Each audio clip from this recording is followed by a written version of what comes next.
সম্মানিত নেতৃবৃন্দ, আমরা আল্লাহর কাছে শুকরিয়া জানাচ্ছি যে আল্লাহ তাআলা জনগণের সামনে যারা ভোট ডাকাত তাদেরকে উন্মোচন করতে আমরা সক্ষম হয়েছি। বাংলাদেশে ওরা শুধু ভোট চুরি করে নাই, ডাকাতি করেছে। আমাদের সুস্পষ্ট অনেকগুলো দাবি রয়েছে। আজকে নির্বাচনের পরে 11 দলীয় যে ঐক্য রয়েছে, আমরা জনগণের সামনে উপস্থিত হয়েছি।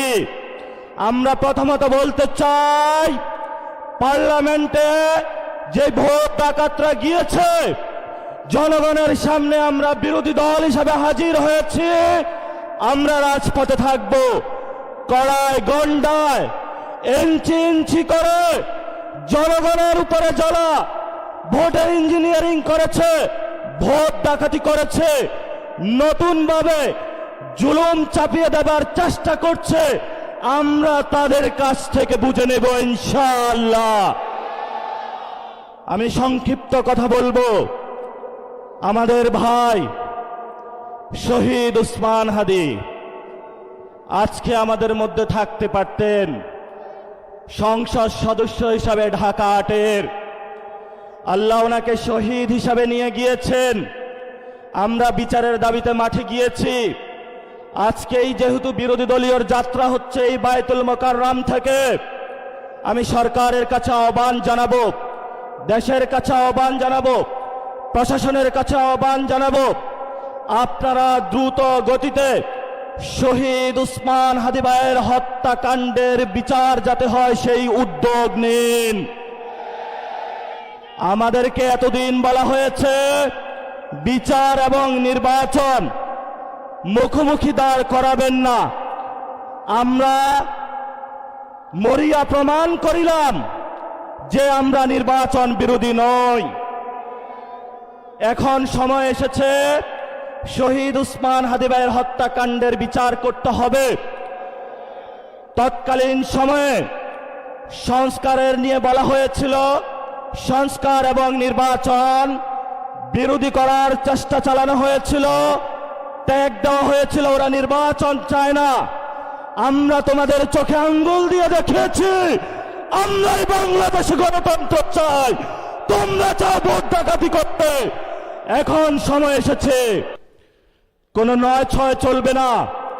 সংস্কারে জনগণে যে হ্যাঁ ভোটে ম্যান্ডেট দিয়েছে, দ্রুত বাস্তবায়ন করতে হবে।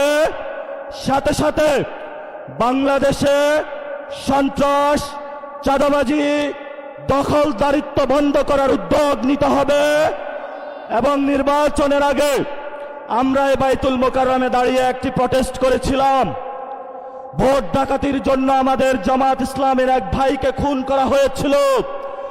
আমরা বলেছিলাম আমরা আবার আসব, দ্বিগুণ হয়ে আসব। এসেছে দ্বিগুণ হয়ে।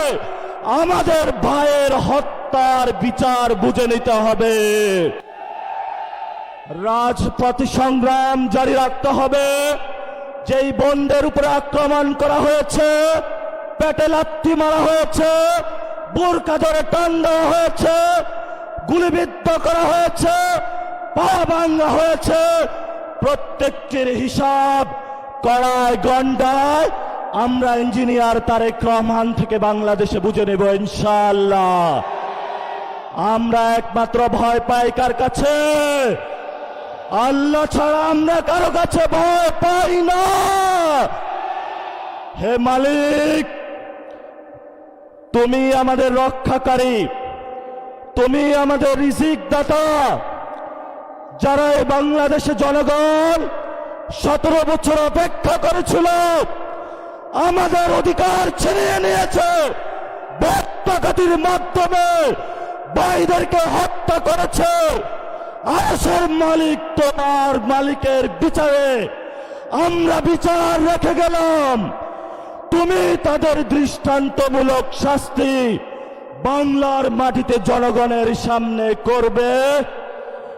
আমরা আজকে তোমার মসজিদের সামনে বিচার রেখে গেলাম। বাংলাদেশের মানুষ হতাশ হবেন না। লা তাহজান ইন্নাল্লাহা মানা, আল্লাহ আমাদের সাথে আছেন, শক্তিমান, ভয় নাই, জয় করব আমরা ইনশাআল্লাহ। দ্বিগুণ হয়ে পার্লামেন্টে যাব। সবাইকে আসসালাম, সবাই দোয়া রাখবেন। আসসালামু আলাইকুম ওয়া রাহমাতুল্লাহি ওয়া বারাকাতুহু।